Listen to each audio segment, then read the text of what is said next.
Fala, meus amigos, estamos começando aqui mais um vídeo do canal e hoje vamos falar sobre esse tema do título, que é o fluxo de consciência e o viés ideológico, tá? Então vamos começar definindo o que é o fluxo de consciência, que é uma técnica literária, tá? Uma técnica da literatura, dos romances, dos contos e tal.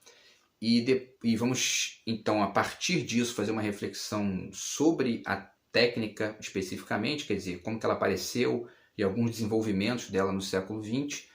E depois vamos passar por uma conexão dessa questão com o jornalismo, depois com a ciência no final, uma passadinha rápida sobre a ciência, para finalizar refletindo essa questão do viés ideológico, né? Porque qual é a questão?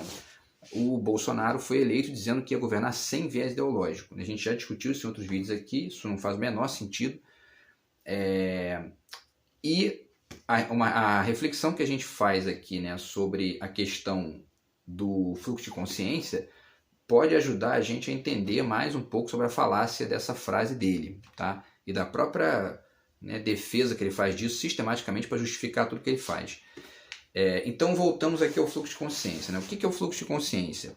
É uma técnica narrativa que aparece no final do século XIX, né? O primeiro autor a utilizar isso é um francês chamado Edouard Dujardin, em 1888, num romance chamado, agora eu esqueci o nome do romance, Os Loureiros Estão Cortados, né? E, enfim, aí o Dujardin escreve esse romance no ano de 1888, ele é considerado o primeiro autor a usar essa técnica. Se a gente considera, né, porque o que é o fluxo de consciência, né? Vamos narrar, porque antes de falar do que acontecia antes do Dujardin, vamos definir o que é fluxo de consciência. Uma das formas bacanas para fazer isso é pegar um livro de literatura escolar, né, que alguns são muito bons e ajudam a gente a pensar essa questão. Eu sou professor de literatura também, já trabalhei isso aqui em sala de aula com os alunos durante muitos anos. E esse livro aqui do William Roberto Cereja e da Teresa Cuchar Magalhães, chamado Literatura Brasileira, ele é muito bom e tem uma definição interessante aqui, tá? Na página 520, né, e na 521, eles falam sobre isso, né, sobre a questão da introspecção psicológica tradicional, que é justamente esse tipo de narrativa que acontecia, inclusive, antes do Dujardin. Se a gente pega, por exemplo, esse livrinho aqui do Guy de Maupassant, né, que eu já falei dele também aqui, né, que é o Contos Fantásticos. Você tem um dos contos que eu também já citei, que é o Carta de um Louco, que é nitidamente uma narrativa pessoal, né, de um dos personagens, né? É ele falando, ele narrando e contando a história ali. Tá aí as impressões dele sobre o acontecimento. Então, quer dizer, isso já existia e esse conto é de 1885. Tá? E aí, bom, mas enfim, os autores aqui do livro dizem o seguinte, né? A definição é a seguinte: o fluxo de consciência quebra os limites espaço-temporais que tornam a obra verossímil. Por meio dele, presente, passado, realidade e desejo se misturam, como se fosse um painel de imagens captadas por uma câmera instalada no cérebro de uma personagem que deixa o pensamento solto. O fluxo de consciência cruza vários planos narrativos sem preocupação com a lógica ou com a ordem narrativa. Quer dizer, é isso, né? Basicamente, o fluxo de consciência é a transformação da narrativa na perspectiva pessoal e mental mesmo de um dos personagens, tá? No final do século XIX, isso ainda está muito embrionário, né? E aí isso aparece em livros que você percebe que a narrativa é individual de um dos personagens, quer dizer, um dos personagens é posto na posição de narrador, mas isso fica entremeado com diálogos que acontecem também na história e tal. É o caso, por exemplo, do famoso A Volta do Parafuso, do Henry James, que é de 1898, 10 anos depois do Dujardin, né? Então, um dos narradores quer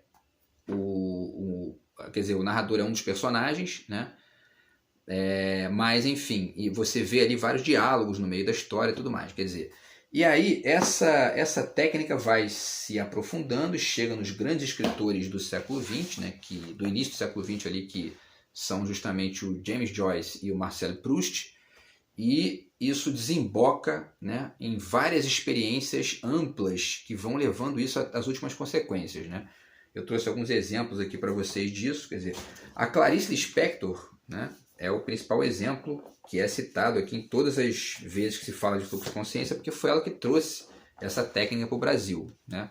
E ela tem uma frase, inclusive, que está num dos livros de literatura também, que diz, né, tem gente que costura para fora, eu costuro para dentro.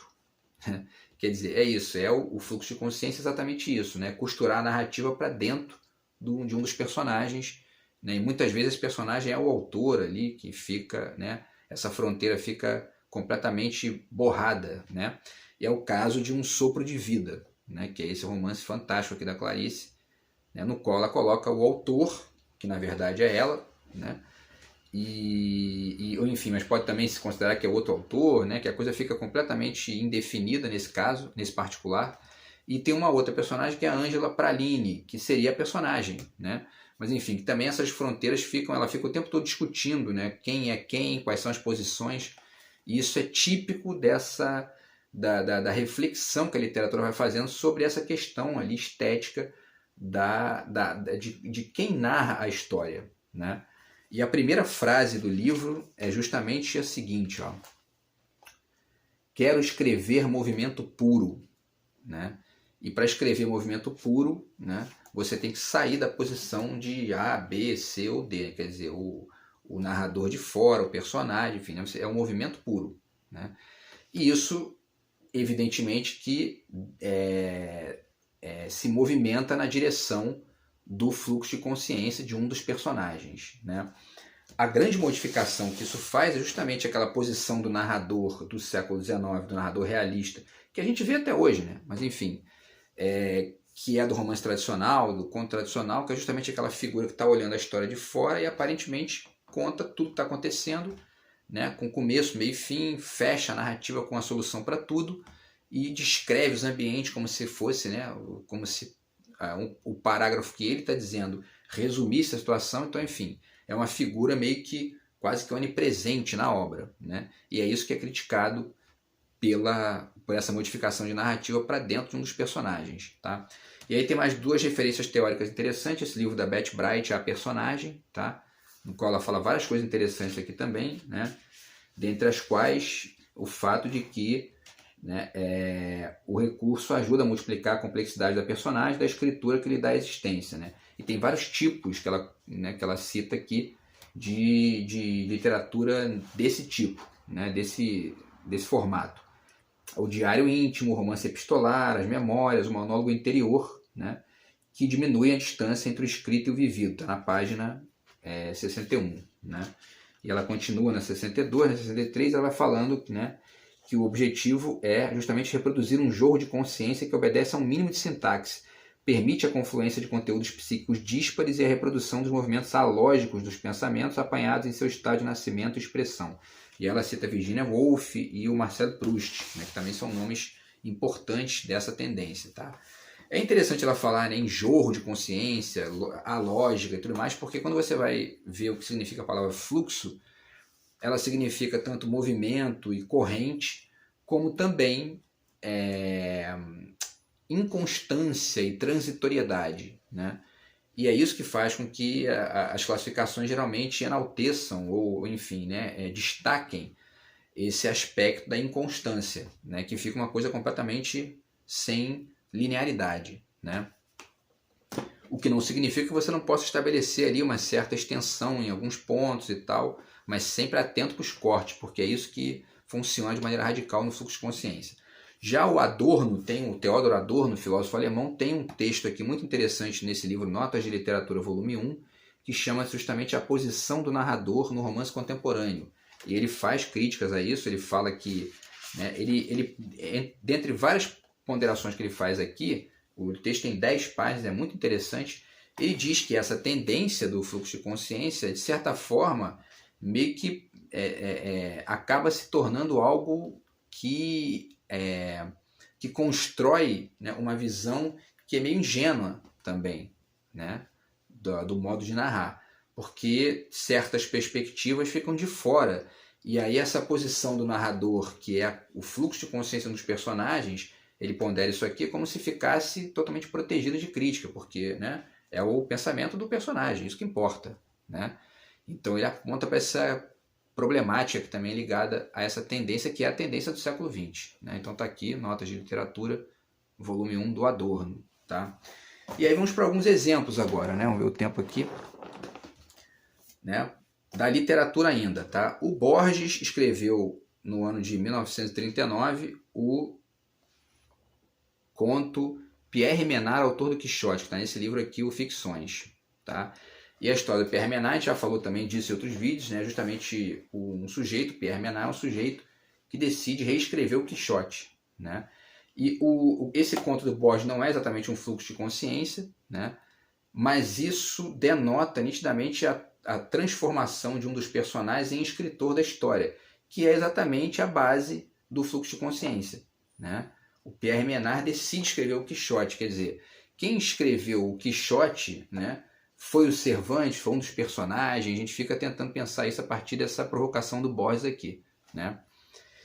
E aí essa técnica de botar um personagem para poder narrar a história a partir de um fluxo de consciência que é sem linearidade, que mistura tempos, espaço e tudo mais, começa a virar uma tendência que vai explodindo, vai aparecendo um monte de gente que escreve bem isso aí, né? Vou citar aqui 2 escritores mais antigos e 2 atuais, tá? Os antigos são o Juan Rulfo, com esse romance fantástico chamado Pedro Páramo, né? Que é justamente a história do Juan Preciado, né? Ele vai contando a história e tal, e ao mesmo tempo as narrativas vão, as posições temporais vão se acavalando, vão se deslocando, né? E você não sabe muitas vezes quando é presente, quando é passado, quando é futuro, quando volta, quando vai. E, enfim, e aí também as posições entre os mortos e os vivos da história ficam se, né, desconectando, porque também é muito isso, né? A cabeça da gente também é produzida por muitos mortos, né? Muitas pessoas que já morreram, mas que continuam influenciando a nossa maneira de ver o mundo, né? E tudo mais. Então, quer dizer, essa escrita do Juan Rulfo coloca isso em evidência, né? É um romance fantástico, fantástico, do Juan Rulfo, tá? Pedro Páramo. E nós temos também o Beckett, né, que é um autor também que leva isso também a consequências violentas, né, no sentido da narrativa. E tem 2 exemplos dele aqui. Esse livro chamado Textos para Nada, o nome já diz, né, Textos para Nada, quer dizer. E aí começa aqui no primeiro capítulo, ele já as primeiras frases são assim, né? Subitamente, não, por fim, enfim, não pude mais, não pude continuar. Alguém disse. Quer dizer, não pude continuar, alguém disse. Né? A posição do eu e do outro se troca o tempo todo. E aí ele diz, você não pode ficar aí, eu não podia ficar ali, e não podia continuar. Vou descrever o lugar, isso não tem importância. Quer dizer, né? Fica um zigue-zague o tempo inteiro na narrativa, você não sabe quem é, quem não é. Então, quer dizer, o Beckett leva isso, né, a uma dinâmica, né, vertiginosa, né? Essa palavra que eu queria lembrar, é uma coisa vertiginosa, né? E esse texto é de 55, ele tem textos posteriores. Tem um texto aqui dele de 77, que está nesse livro aqui, Companhia e Outros Textos, que né, são os últimos textos dele, escritos entre 77 e 87. E o Companhia começa com a seguinte frase, ele diz, uma voz chega a alguém no escuro. Uma voz chega a alguém. Quem? Um personagem, o autor, né? E a voz é de quem? Né?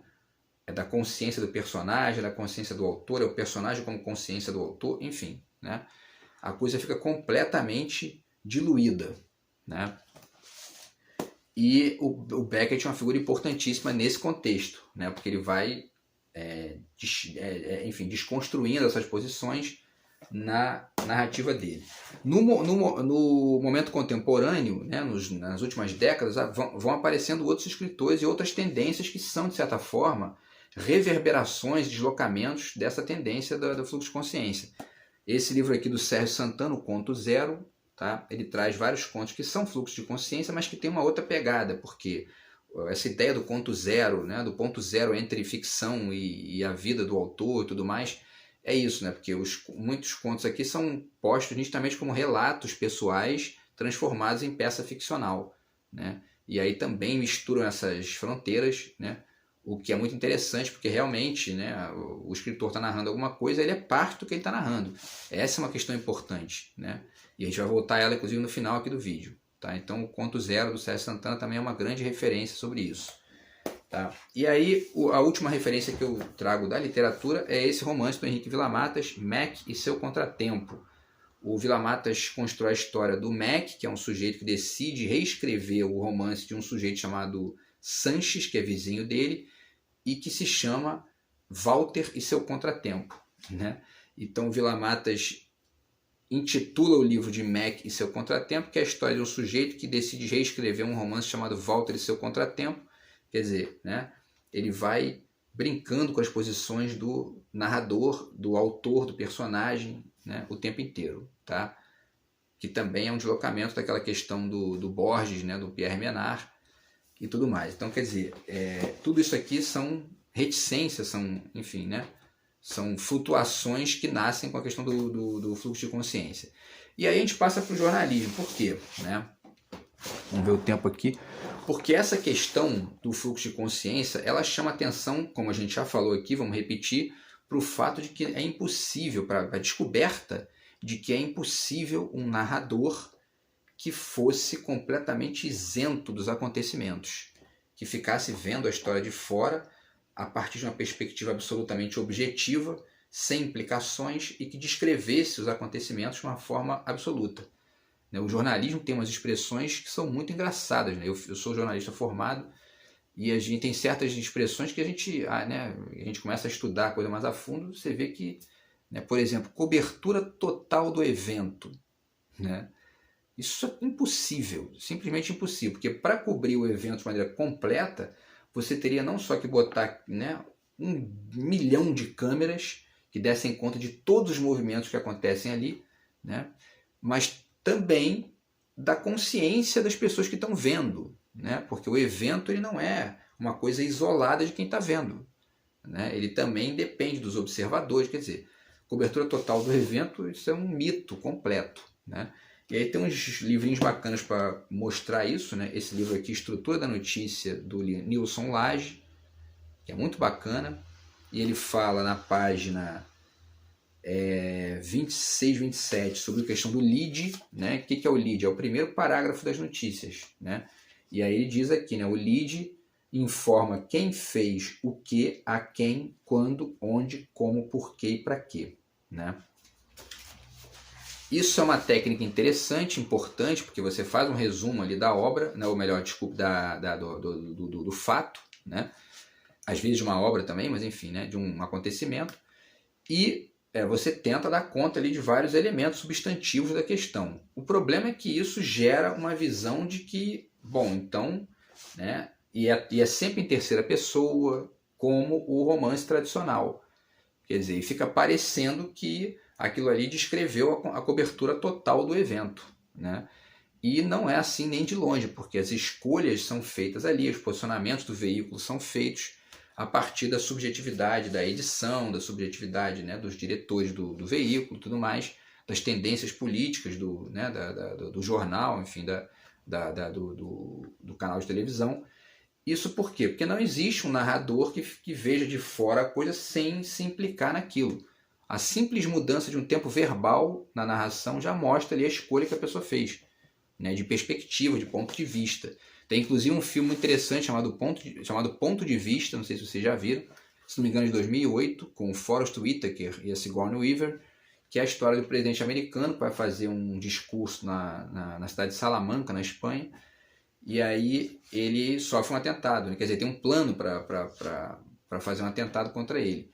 E aí o filme vai contando a perspectiva de várias pessoas que estão envolvidas com aquela situação ali, seja as pessoas que planejaram o atentado, ou meramente transeuntes, e você vai vendo as perspectivas, são 15 minutos mais ou menos de cada um ali e tal, e daqui a pouco você começa a achar que entendeu a história, né? E aí você vai ver depois que não é nada daquilo, quer dizer, né? Então, por quê? Porque a perspectiva ela sempre é parcial, ela está cheia de furos, cheia de faltas, né? E não tem como esse observador externo absoluto que desse conta de tudo, né? E uma das implicações ideológicas do lead da notícia é isso, ela gera nas pessoas, né? Ele gera nas pessoas a ilusão de que o evento está completamente descrito ali, né? Isso simplesmente não existe, né? E aí tem um outro livrinho do Perseu Abramo aqui, né? Esse Padrões de Manipulação na Grande Imprensa, que para além dessas discussões de manipulação ou não, que isso, né, isso é questionável esse conceito, mas enfim, o fato é que ele pondera algumas questões muito interessantes aqui sobre justamente a questão da subjetividade e objetividade, né? Então ele fala: é desejável para um jornalista, para um órgão de comunicação, uma postura de neutralidade, imparcialidade ou isenção no lugar do seu contrário, isto é, a tomada de posição? Na medida em que o jornalismo tem de tratar do mundo real, natural, histórico, esse mundo real é repleto de contradições reais, conflitos, antagonismos e lutas, o que significa realmente ser neutro, imparcial ou isento, né?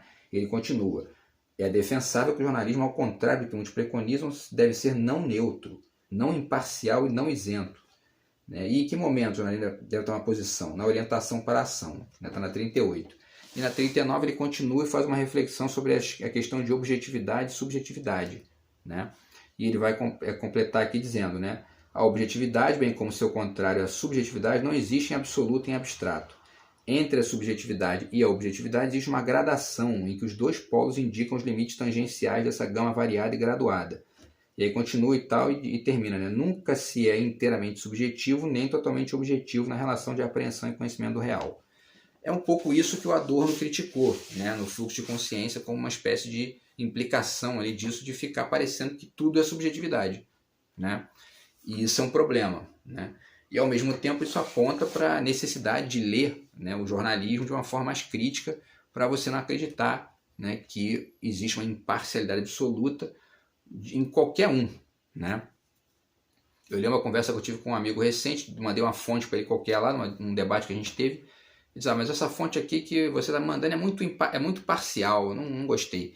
Falei: se o problema é esse, esquece, porque, né, vai ser sempre parcial, né? Tem sempre uma perspectiva em jogo.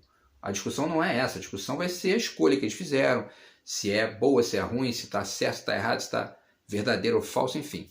Mas parcial todos são, né? E esses livros ensinam bem a gente aqui. E agora vamos finalizar trazendo a questão da ciência, porque tem um ponto da física que também reflete essa questão do fluxo de consciência da literatura e da ausência de objetividade absoluta do jornalismo, e que vai ajudar a gente a pensar a questão do Bolsonaro, do viés ideológico, tá? Vamos ver aqui o tempo. Então, para finalizar, essa questão reflete, na verdade, uma das maiores descobertas do século XX, que é a da teoria da relatividade do Albert Einstein, tá? Então, isso é narrado de maneira brilhante aqui nesse livro A Dança do Universo, do Marcelo Gleiser, que é o meu xará aí, que é físico, né?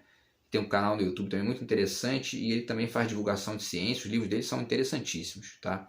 E aí, nos capítulos aqui, ele fala justamente sobre a teoria da relatividade, né? E aí ele narra que uma das primeiras implicações que a teoria da relatividade traz é justamente a de que, ao observarmos um sistema físico, nós influenciamos o seu comportamento. Não existe mais uma separação clara entre observador e observado, na página 251. E aí, na página 264, ele traz o grande exemplo que o Einstein dá, que é a questão do trem, né? Ele diz que um observador fora do trem tem o trem ele é diferente para quem está fora e para quem está dentro do trem, né? E aí fala que para quem está dentro do trem, o que se move do ponto de vista visual é a paisagem, né? E já para o observador externo é o próprio trem que se move, né? Então, quer dizer, isso demonstra nitidamente que a verdade sobre o evento depende do ângulo, depende do ponto de vista, da posição que você tem ali, das suas implicações, né, pessoais naquilo, né? E uma das provas de que a ciência, por exemplo, não é exata, não é absolutamente exata, né, é a história do Einstein em relação ao nazismo, né, que está bem contada nesse livro aqui, que é As 7 Maiores Descobertas Científicas da História, do David Brode e do Arnold Brode, tá? Então, o Einstein, quando começou a ver que o Hitler tinha ascendido, ele abandonou a Alemanha, né? Recusou a cidadania alemã, né? Não quis mais ser alemão, foi para os Estados Unidos, se posicionou em relação àquilo que estava acontecendo, né? Quer dizer, era a perspectiva dele em relação à ascensão do nazismo.